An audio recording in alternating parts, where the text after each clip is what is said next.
c'est toujours d'actualité. Je pense que le balancier a fait un grand retour en arrière et qu'il serait temps qu'il fasse un grand retour vers l'avant. D'accord. Il est interdit d'interdire. Mais maintenant, on voit les effets ravageurs de cette... parce que il est interdit d'interdire, c'est-à-dire que maintenant, plus personne ose détenir, exprimer l'autorité. Alors mai 68, monsieur, pour vous? Je crois un grand changement dans la manière de se comporter, les idées, un grand renouvellement, un grand coup de frais. Oui. On a envie que ça recommence. Vraiment le sentiment d'une libération. Et le sentiment qu'on a aussi, c'est qu'aujourd'hui, il y a un terrible recul dans le conformisme des idées et dans une manière générale de considérer que le champ des libertés est de plus en plus réduit, que la police, l'ordre sont là pour faire respecter un certain nombre de lois qui ne concernent pas le petit peuple. Donc c'est toujours d'actualité. Je pense que le balancier a fait un grand retour en arrière et qu'il serait temps qu'il fasse un grand retour vers l'avant. Jeune secrétaire au Centre d'études nucléaires de Grenoble et je dois dire que j'ai pas trop vu 68 à Grenoble parce que le mouvement étudiant se passait surtout sur le campus universitaire à Saint-Martin-d'Hères. Alors, au centre d'études nucléaires, il y avait quelques AG, enfin il y avait des AG à la cantine, donc on voyait bien qu'il se passait des choses. Et puis bon, mais le fait marquant pour moi, ça a été quand même le passage de Simone de Beauvoir et de Gisèle Halimi, qui sont passés à la Maison de la Culture, qui était une maison de la culture très importante, très importante à Grenoble. Et donc il y a eu une bonne publicité autour de leur arrivée, si bien que beaucoup de femmes sont allées écouter ces deux personnalités féministes dans l'âme et qui ont harangué l'Assemblée des femmes en disant mesdames, libérez-vous, ne soyez plus soumises à vos maris, à vos patrons. Donc ça m'a fait réfléchir et je suis allée un matin très tôt voir le patron qui était déjà en train d'écrire des formules sur son tableau noir dans son bureau et je lui ai dit voilà monsieur, je démissionne. Alors il était très surpris. Il m'a dit mais si c'est trop compliqué pour vous la physique nucléaire, on peut faire venir une intérimaire, comme ça vous n'aurez pas à taper ces formules. Je lui ai dit non monsieur, franchement j'ai envie de partir et j'ai envie de vivre ma jeunesse autrement.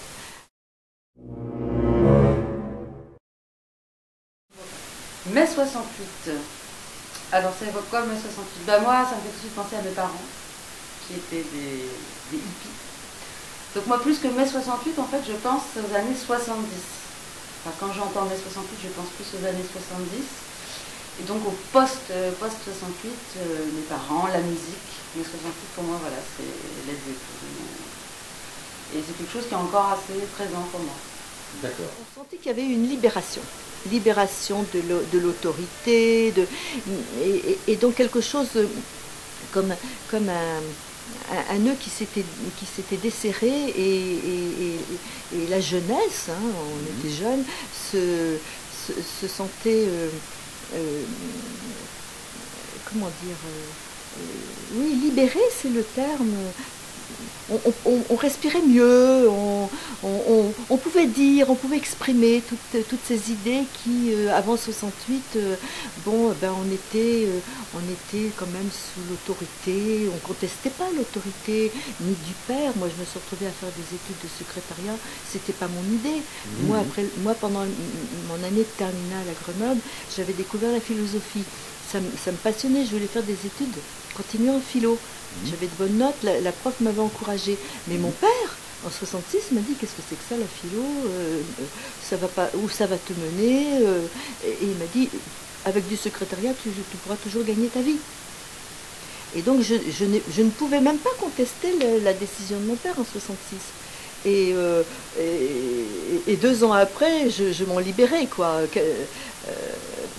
Grâce à Simone de Beauvoir et à Gisèle Halimi Il y avait comme ça des mouvements qui étaient tellement forts que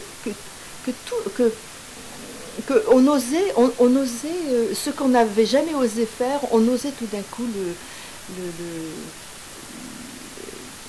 faire. Je sais pas comment dire, bon bref. Mais j'ai bien saisi.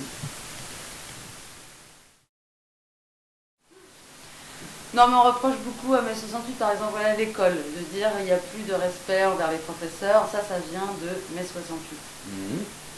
Alors pour moi, c'est un peu faux de dire ça, dans le sens où c'est très bien d'avoir cassé ce côté, le maître et ses élèves avec une hiérarchie très forte. Voilà, moi je trouve ça bien d'avoir cassé ça. On pouvait changer, on pouvait trouver du travail très facilement. Enfin, bon, moi, pour ma part, hein, c'était des petits boulots d'intérim ou des petits travails, des petits remplacements, mais qu'on trouvait facilement.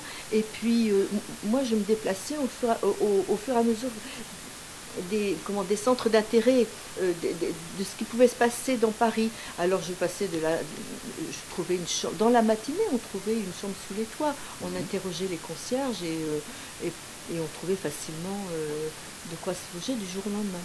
D'accord.